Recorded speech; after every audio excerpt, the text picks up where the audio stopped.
warahmatullahi wabarakatuh. Kembali lagi bersama saya Abdul Mati Robi a.k.a. Azil dengan rekan saya Fadila. Sesimpel itu ya, rekan saya emang agak pendiam enggak sih? Lanjut saja, kita akan menerangkan lagi materi kita yang sudah pernah diterangkan, karena ini tugas luas harus menerangkan lagi. Mumpung masih di kelas, kita ada manfaatkan Fasilitas yang ada. Jadi ada proyektor kita pakai. Mungkin langsung ya. Langsung saja. Lagi punya baik ya. Mana penontonnya? Oke, thank you tepuk tangannya. Oke, mungkin ya? untuk mempersingkat waktu, langsung saja untuk yang pertama ini presentator. Oke, presentator. Iya. Ya, saya dulu. Silakan, yes. Nah, kali ini kita akan bahas tentang analisis SWOT dalam perencanaan strategi pendidikan. Next. Nah, apa sih pengertian SWOT itu? Nah, analisis SWOT adalah identifikasi berbagai faktor untuk merumuskan strategi yang ada pada lembaga pendidikan, organisasi ataupun manajemen. Nah, analisis ini didasarkan pada logika yang dapat memaksimalkan kekuatan, yaitu strength, dan peluang, yaitu opportunities. Next. Nah, SWOT ini apa? SWOT terdiri dari SWOT. S-nya itu adalah strength, yakni kekuatan. W-nya ada weakness, yaitu kelemahan. O-nya itu opportunity. T-nya itu adalah apa nih? Yaitu ancaman. Oke. Selanjutnya, nah, analisis SWOT diartikan sebagai evaluasi terhadap keseluruhan kekuatan, kelemahan, peluang, dan juga ancaman. Nah, analisis SWOT merupakan salah satu instrumen analisis lingkungan internal dan eksternal perusahaan yang dikenal luas. Nah, analisis ini didasarkan pada asumsi bahwa suatu strategi yang efektif akan meminimalkan kelemahan dan juga ancaman.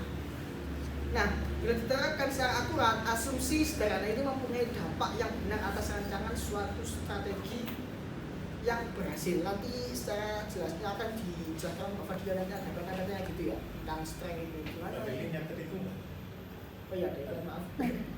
Selanjutnya langsung saya terangkan Pak Fadila. Ini aku. Iya. Oke, jadi menurut Farrell dan juga Herline pada salah satu bukunya di 2005 ini menjelaskan bahwasanya terdapat beberapa fungsi analisis SWOT. Jadi salah satu fungsinya adalah untuk mendapatkan informasi dari analisis situasi dan memisahkan dalam pokok personal internal. Maksudnya internalnya di sini adalah kekuatan dan juga kelemahan. Dan pokok personal eksternal. Jadi eksternalnya adalah peluang dan juga ancaman. Nah, setelah mengetahui apa ini analisis SWOT, ada begitu banyak manfaat analisis SWOT yang bisa didapatkan. Pada dasarnya, 4 komponen utama di analisis SWOT ini berfungsi sebagai acuan dalam menjalankan strategi, visi, dan misi dalam sebuah lembaga pendidikan. Jadi memang adanya analisis SWOT ini sangat bermanfaat dan juga berpengaruh besar dalam berjalannya sebuah lembaga pendidikan. Oke, di sini di PPT sudah saya tampilkan adanya matriks SWOT. Di sini saat kita ada kekuatan, S ada di atas itu, terus ada kelemahan, terus juga peluang dan juga ancaman. Nah, saat kekuatan dan juga peluang ini dijadikan satu, maka strategi untuk memanfaatkan peluang untuk mendayagunakan kekuatan ini berada pada titik yang paling kuat gitu dalam tingkatan adanya kualitas pendidikan itu. Jadi kalau kekuatan sama peluang dijadikan satu, otomatis keren banget, berarti dia sudah berada di sisi yang kayak mengembangkan lembaga pendidikan gitu loh Mas Ansi. Iya. Terus habis itu ada peluang dan juga kelemahan. Jadi di sini peluangnya banyak, tapi dalam lembaga pendidikan itu masih ada kelemahan. Dan ini yang paling dibutuhkan adalah strategi untuk memanfaatkan peluang untuk mengatasi kelemahan. Jadi di sini tugasnya adalah menyelesaikan ataupun mengatasi dulu kelemahan-kelemahan itu. Jika sudah selesai kelemahannya, maka bisa lembaga pendidikan itu mengembangkan. Nah, untuk yang ketiga itu ada kekuatan dan juga ancaman. Jadi strength sama threat itu dijadikan satu. Itu strategi untuk mengatasi ancaman dengan jalan mendayagunakan kekuatan. Jadi karena di situ ada ancaman tapi ada kekuatan, otomatis kekuatan ini harus menjadi dominan gitu agar ancaman ini lebih bisa diminimalisir lagi. Dan yang terakhir adalah kelemahan dan ancaman. Jika lembaga pendidikan sudah ada di fase kelemahan, ancaman, otomatis lembaga pendidikan ini sudah berada di titik kritisnya gitu. Dia berada di fase hanya untuk bisa bertahan agar tetap kuat, tetap survive dengan adanya banyak sekali cobaan. Ya, oke. Sekarang untuk manfaat analisis SWOT, itu tadi yang sudah saya jelaskan, ini lebih jelasnya yaitu untuk membantu melakukan perencanaan prospek secara terstruktur dengan mengetahui hal-hal berikut. Di sini ada 4, nanti yang 2 saya, yang 2 Mas Aji, gitu ya. Oke, yang pertama bagaimana cara kekuatan strength dapat menghasilkan keuntungan melalui peluang. Nah, ini adalah salah satu cara-cara agar kita tuh bisa mengetahui analisis SWOT itu seperti apa gitu. Yang kedua, pertanyaannya adalah bagaimana strategi mengatasi kelemahan yang berisiko mencegah keuntungan sekaligus berpotensi mendatangkan kerugian. Dan yang ketiga, selanjutnya ada bagaimana itu cara agar kekuatan yaitu strength ya. Jadi mampu menghadapi ancaman atau threat yang ada. Sebelum ya terakhir ada langkah yang harus dilakukan untuk mengendalikan kelemahan yaitu weakness yang berisiko menimbulkan ancaman. Yes. Jadi nanti kalau keempat hal ini dilakukan itu otomatis nanti juga akan sangat berpengaruh ke lembaga pendidikan gitu ya Mas. Jadi secara simpelnya itu kalau ini bukan ini ketemu kalau ancaman ketemu kekuatan itu bagaimana jadi bisa dipahami oleh gambar ini bisa disebut atau bisa di-download di link di bawah ini. Iya. Kok mati enggak tadi ya? Iya, mungkin dia lagi mau bercanda. Oke, langsung saja state ini ya. Iya. Jadi nanti dia akan sense. Ya, nanti di akhir kita ada giveaway itu ya. Iya. Lanjut. Nah, mungkin saya dulu ini faktor internal. Kalau apa saja. Ya. Faktor internal ini umumnya berkaitan dengan sumber daya dan pengalaman yang ada. Seperti yang pertama, sumber daya fisik yaitu fasilitas, lokasi dan juga peralatan. Yang kedua adalah sumber daya manusia atau SDM, yaitu karyawan, sukarelawan atau target pasarnya, target marketnya. Selanjutnya ada sumber daya keuangan yaitu pendanaan, sumber pendapatan hingga peluang investasinya. Selanjutnya ada akses sumber daya alam yaitu merek dagang, paten maupun hak cipta. Yang terakhir itu ada proses saat ini yaitu program karyawan, hierarki, departemen atau sistem perangkat lunak. Selanjutnya, Mbak Fadila monggo. Ya, jadi di sini juga ada faktor eksternalnya. Di sini ada 2. Mungkin ini untuk PPT-nya masih belum, nanti akan kami share di deskripsi. Yeah. Jadi faktor eksternalnya ada 2. Yang pertama hubungan antara distributor dan juga mitra. Mungkin di sini kalau lembaga pendidikan, biasanya lembaga pendidikan itu ada kerjasama gitu antara lembaga yang satu dengan lembaga lainnya dengan tujuan-tujuan tertentu ya. Itu mungkin salah satu tujuannya adalah untuk mengembangkan lembaga pendidikan itu sendiri. Dan yang kedua adalah peraturan politik, lingkungan maupun ekonomi. Jadi tentunya setiap aspek-aspek yang ada di dalamnya itu juga memiliki peraturan ataupun ketentuan yang memang sudah ditetapkan agar dengan tujuan aspek-aspek itu tetap mampu berjalan dan juga melaksanakan fungsinya sesuai dengan apa yang dituju nantinya, seperti itu. Betul. Nah, selanjutnya ada contoh analisis SWOT ya, sederhana dalam mengevaluasi kondisi suatu lembaga pendidikan. Nah, ini ada analisisnya dari yang strength dulu ya, kekuatan. Yang pertama, kami sangat memperhatikan dan mengutamakan setiap kebutuhan dan permintaan konsumen. Konsumen di sini di lembaga pendidikan itu ada peserta didik, juga wali murid itu juga termasuk konsumen. Yang kedua, kami dapat memberikan tanggapan dengan cepat dan tanggap pada setiap permintaan konsumen. Di sini kan juga kalau di lapangan juga kita sudah mengetahui ya, banyak yang adminnya kayak males-malesan, kayak slow respon, malah yang ditanggapi itu kalau nggak datang nggak ditanggapi itu juga salah besar sebenarnya. Nah, yang ketiga, kami memiliki biaya overhead yang cukup rendah sehingga bisa menawarkan harga terbaik bagi konsumen. Yang keempat, kami mempunyai pameran yang cukup baik di masyarakat. Ini tadi kan masalah branding ya. Jadi kalau kita lembaganya itu sudah memiliki nilai baik, UIN loh, semua anak UIN loh bisa bahasa Arab, walaupun satu dua itu masih bisa bahasa Arab gitu, walaupun TR 29 TR 30 itu masih bisa bahasa Arab, masih bisa sebal khoir, berarti kan ada kebal sendiri. Ya, siap. Kayak UIN ya, kan nggak semua sebenarnya itu ahli agama atau lulusan pondok, tapi kalau di luar pasti image itu baik. Anak UIN, tolongin mas mimpin tahlilan, anak UIN bisa khotbah mas ya, anak UIN, tolongin mas rugi anak saya, kadang juga seperti itu. Ada juga. Nah selanjutnya silakan Abdullah. Ya, ini ada analisis yaitu tentang kelemahan. Di sini ada 4 poinnya. Yang pertama ada cash flow, yaitu terkadang kurang lancar. Jadi kayak mungkin di sini itu lebih pada keuangan, ataupun kalau dalam lembaga pendidikan, karena kita bahas tentang manajemen perencanaan, mungkin karena perencanaannya ini dari awalnya memang sudah tidak matang, ataupun benar-benar cuma perencanaan hanya formalitas saja, otomatis dalam perjalanannya untuk mencapai tujuan itu juga mungkin pasti akan banyak hambatan gitu ya. Dan yang kedua ada lokasi bisnis kurang strategis, apalagi lembaga pendidikan ini sangat menjadi poin penting gitu, tempat strategis. Kalau seandainya tempatnya kurang strategis, itu juga akan membahayakan sumber daya manusia yang ada di dalamnya. Contoh seperti kemarin sampai ada banjir bandang yang mengakibatkan salah satu siswanya meninggal, itu kan menunjukkan bahwasanya tempatnya kurang strategis gitu kan ya. Terus yang ketiga, modal masih terbatas. Nah ini mungkin kalau modal masih terbatas ini lebih ke perusahaan ya. Tapi kalau untuk lembaga pendidikan, otomatis saat seorang membuka ataupun sebuah komunitas ataupun apapun itu ya, membuka lembaga pendidikan, otomatis sudah memiliki beberapa persiapan dan juga persyaratan tertentu. Dan yang keempat adalah staf yang masih kurang kompeten di beberapa bidang. Ini menjadi salah satu problematika yang sampai saat itu masih solusinya tuh masih belum benar-benar ditemukan gitu, karena masih banyak sekali sekarang pegawai ataupun karyawan yang memang terlihatnya kompeten, tapi nyatanya juga saat bekerja itu tidak terlalu profesional. Siap. Nah selanjutnya ini ada analisis tentang peluang, yaitu opportunities. Yang pertama, sektor bisnis yang kami rintis sedang mengalami kenaikan. Nah yang kedua, perusahaan lokal kami didukung penuh oleh pemerintah. Yang ketiga, belum ada persaingan ketat dalam sektor bisnis kami. Yang kelima, bisnis dijalankan dengan baik tanpa modal besar. Nah ini kita kan harus mengetahui ya, apa sih peluang di lembaga kami, apa sih yang unggul dari lembaga kami. Jadi ini agak terkait dengan kekuatan tadi yang tentang strength begitu. Makanya kita tadi kan di petanya kan ada sempat ketemu ya.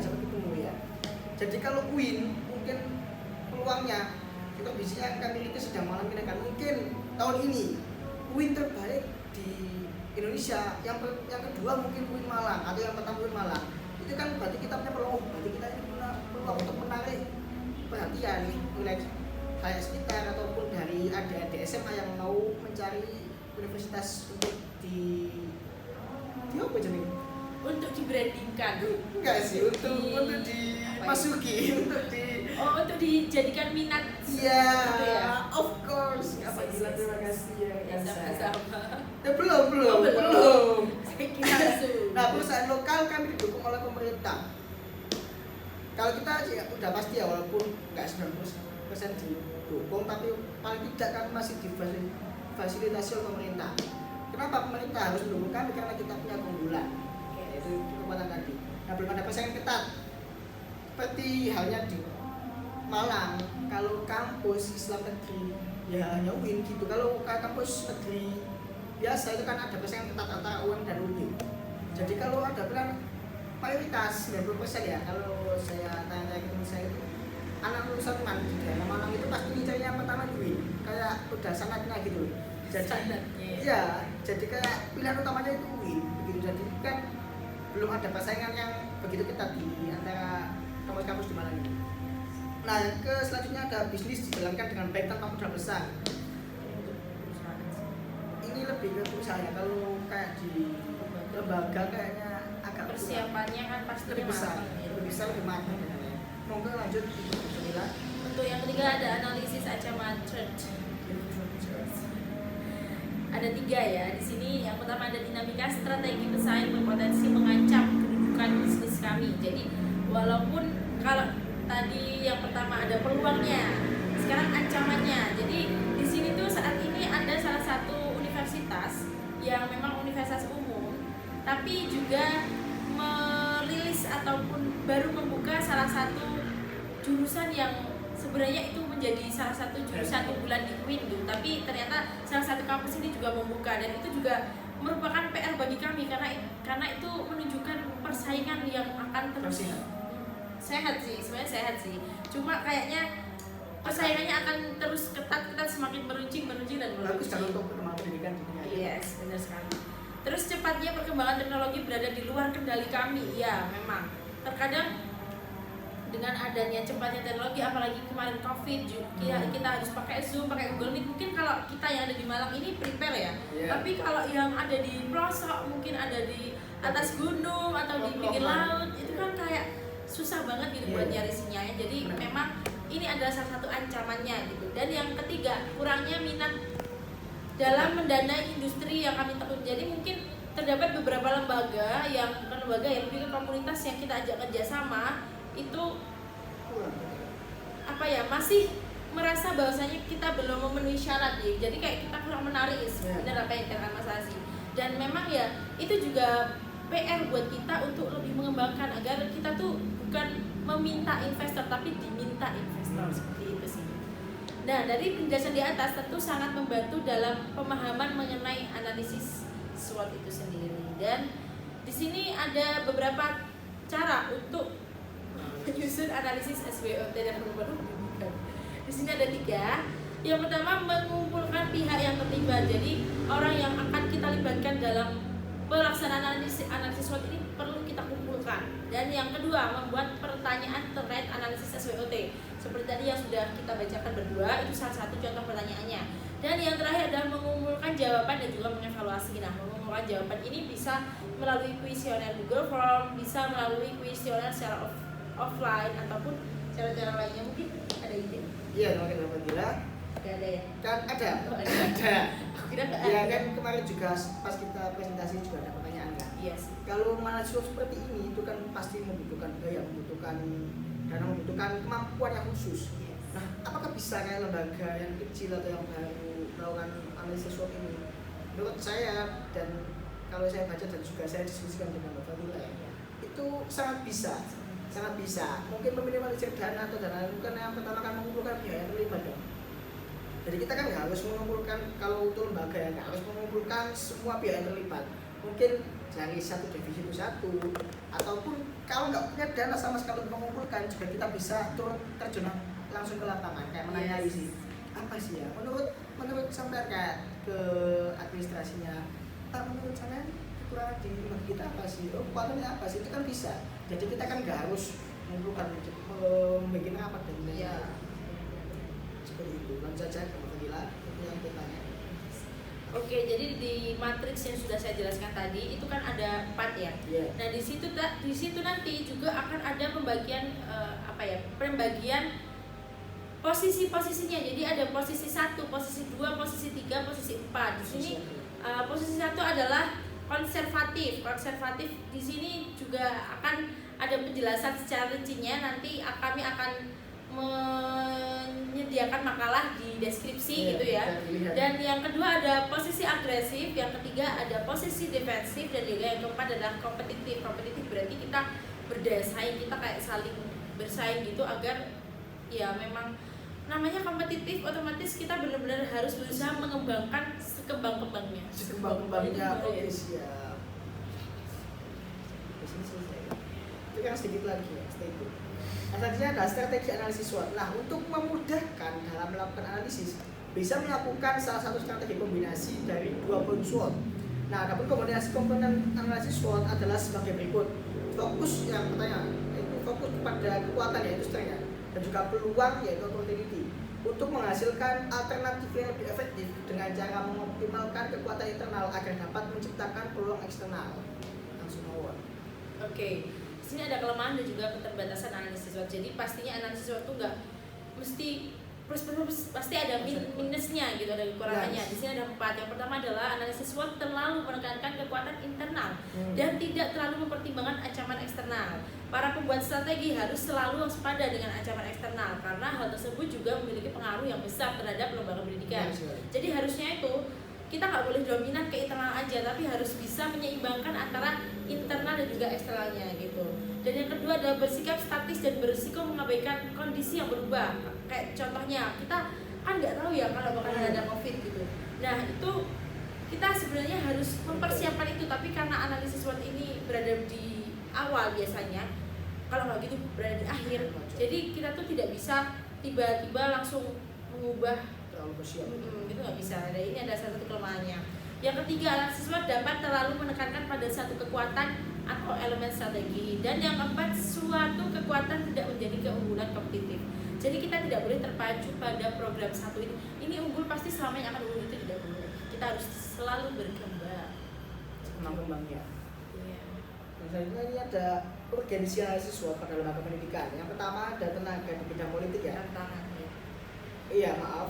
Yang iya. kedua ada pada bidang iptek, teknologi tadi disebutkan Mbak Fadila, mungkin dari perkembangan zaman ataupun ada pandemi, itu kan tantangannya sangat besar. Besar banget sih. Ketika ada tantangan di bidang kebudayaan, Iya. budaya bisa berubah dan lain-lain. Sudah mungkin. Iya. Saya. Tapi kan banyak contohnya sudah disebutkan. Ya, ya mungkin langsung sama Mas Aziz kan. Ya mungkin sudah.